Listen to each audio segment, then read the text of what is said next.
It's one of them things where like you're looking about where should we eat in New York, and everyone's like, go to the secret burger place. Like everyone from New York probably knows it's there, but like as a tourist, I like being like, you walk into this hotel and you're like, am I in the right place?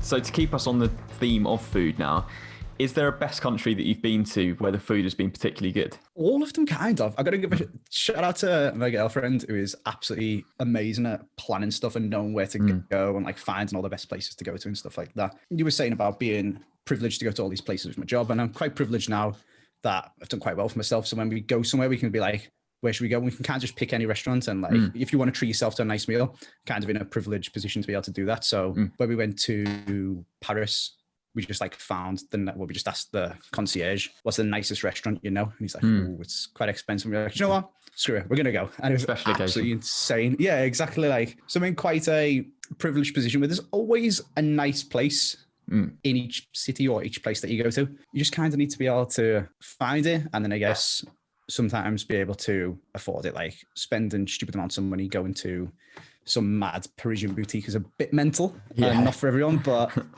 I'm a little bit privileged in being able to do that. And like this restaurant that we went to and had like this taster menu, and it was proper posh, to be fair. Like it was well over the top, and everyone was like dressed proper smart and had to put like a shirt on and all stuff like that, which I guess is just normal for some people. But we was like, I like going around to this restaurant and sitting down, and like you have your starter, but you have your pre-starter, and you have like an amuse bouche, and everyone comes with like a wine course to go with them all. And I'm sitting there like, that was absolutely banging. So if I could only eat from one place in the world, I'd probably pick New York. Yeah, so much to choose from. Yeah, and it's just like, it's not even stuff like that. Like that place that I went to in Paris was like, it's not a chain. It's like a group of restaurants, of hotels, I guess, where it's like lots of it's called small luxury hotels. Okay. And it's lots of independent hotels that I've sort of signed up to this group.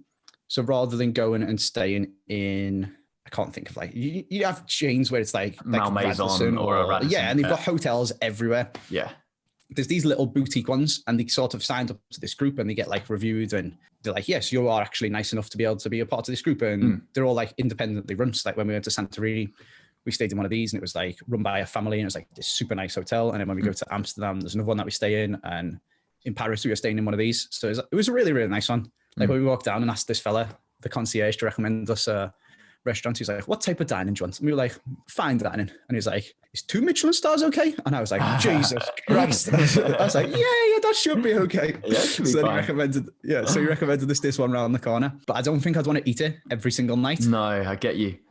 Whereas New York, you get pizza, you get burger. You can go, shout out to Jeff Nathanson. Yeah, don't know if you've listened to this from Whistle Spots. His favorite place by the Whistle offices in New York is some little, I can't remember what it's called. I think it's just like a person's name. But anyway, this place, it's his favorite place apparently to eat. So when I was over there with Whistle, he took us there and was like, you've got to get this Philly cheesesteak. And I was like, okay. So I got it, and it was absolutely banging. So then when me and Katie went, I was like, you've got to get this Philly cheesesteak. So then we walked all the way down to there just to go to this random little sports bar, essentially. It's like, you wouldn't think that it had really, really nice food in it, but it was absolutely unreal. So we walked down and like got the Philly cheesesteak, and Katie got these like chicken things with this unreal barbecue sauce and stuff like that. Americans might be listening and thinking, yeah, it's normal food. Like, oh, you're not. But to me, that was like insane. Yeah. And then we walked over to Brooklyn and went to Juliana's. I don't know. Have you been to New York? Have you been to New York? I've been to New York just the once. Okay, if you ever go back, there's this cool story about the best pizza place in the world. Okay. There's a lady called Juliana Grimaldi. Okay. And she had this pizza shop. Oh, I never went to it. It's meant to be absolutely insane. It was known as like the best pizza place in the world. So anyway, she gets bought out, and somebody buys this pizza business off her, and it's called Grimaldi's. And kind of goes a little bit downhill. Someone's bought it just as a business to make money and stuff like that. So this lady and her husband buy the shop next door. Yeah.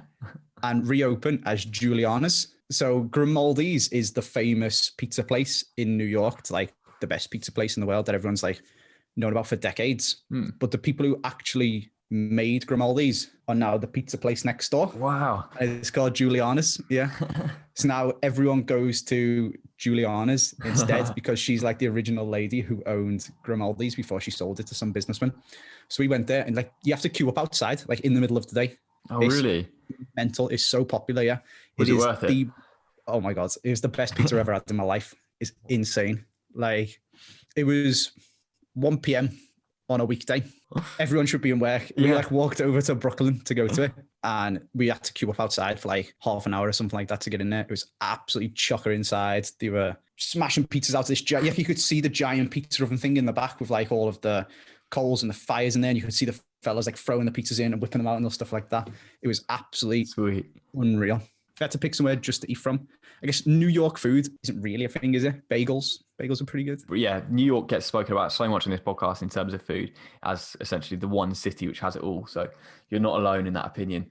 Great choice. Have you been to the secret burger place in the hotel? No. Okay, so it's a really posh hotel, but in the lobby, there's just a massive, like I'm talking like 30-foot tall, because it's like this huge lobby and they've got like this 30-foot tall curtain that just sections off the back corner of this lobby. And if you walk down the side of like the desk and to the end of this curtain, there's a little door shaped hole in it.